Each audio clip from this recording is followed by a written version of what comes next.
Halo teman-teman, selamat pagi dan semangat pagi.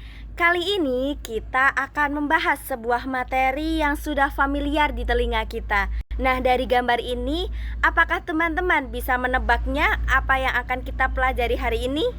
Yap, betul sekali. Kita akan belajar mengenai demokrasi dan budaya demokrasi. Jadi, secara etimologis, demokrasi itu berasal dari dua kata. Yang pertama itu ada demos yang berarti rakyat, dan yang kedua adalah krotos yang berarti pemerintahan. Sehingga dapat diartikan sebagai pemerintahan rakyat atau pemerintahan yang rakyatnya memegang peranan yang sangat menentukan. Sedangkan menurut Kamus Besar Bahasa Indonesia atau KBBI, demokrasi itu adalah sebuah sistem pemerintahan di mana seluruh rakyat terlibat dalam pengambilan keputusan melalui perwakilan mereka yang dikenal sebagai pemerintahan rakyat. Selanjutnya ada beberapa ahli yang mengemukakan pendapatnya mengenai demokrasi. Ada tiga. Yang pertama itu menurut Muhammad Hatta, yang kedua menurut Aristoteles, dan yang terakhir itu menurut Abraham Lincoln. Yang pertama ada menurut Muhammad Hatta. Beliau mengemukakan bahwa demokrasi itu adalah sebuah pergeseran atau penggantian kedaulatan raja menjadi kedaulatan rakyat.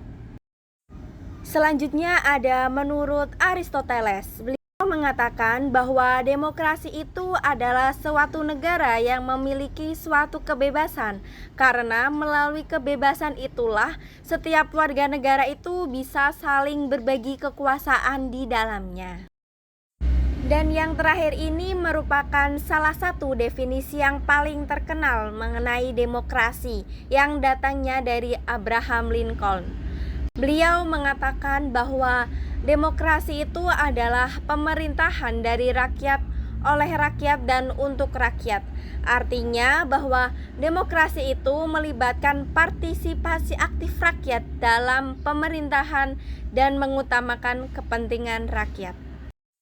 Dari pengertian-pengertian yang sudah disebutkan tadi, dapat disimpulkan bahwa demokrasi itu adalah sebuah sistem pemerintahan di mana kekuasaan politik dan pengambilan keputusannya itu dilakukan oleh rakyat atau warga negara secara langsung maupun melalui perwakilan yang mereka pilih.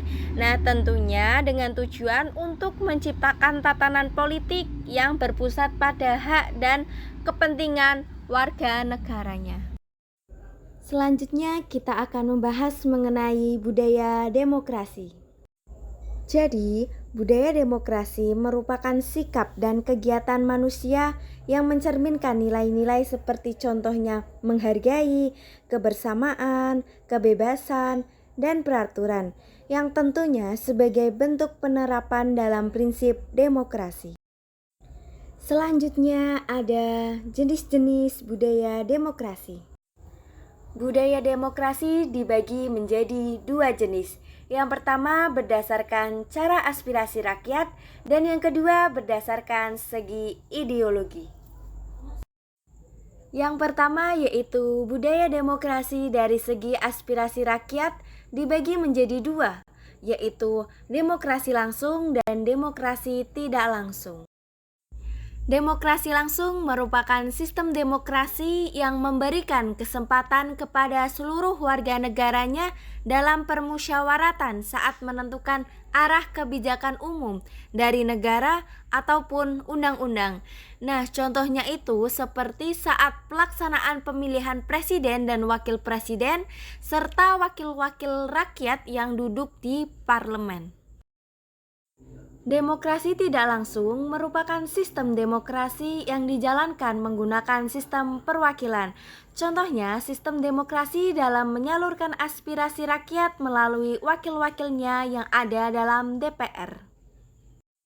Selanjutnya ada budaya demokrasi berdasarkan pada ideologi. Dibagi menjadi tiga, ada demokrasi liberal, yang kedua ada demokrasi rakyat, dan yang terakhir ada demokrasi Pancasila. Demokrasi liberal merupakan kebebasan individu yang lebih ditekankan dan mengabaikan kepentingan umum. Demokrasi rakyat merupakan demokrasi yang didasarkan pada paham sosialisme dan komunisme dan lebih mengutamakan kepentingan umum atau negara. Demokrasi Pancasila merupakan demokrasi yang bersumberkan pada nilai-nilai sosial budaya bangsa serta berasaskan musyawarah mufakat dengan memprioritaskan kepentingan seluruh masyarakat atau warga negaranya. Sekian materi yang dapat disampaikan. Semoga ilmu yang kita dapat hari ini dapat bermanfaat. Sehat selalu dan semangat selalu. See you.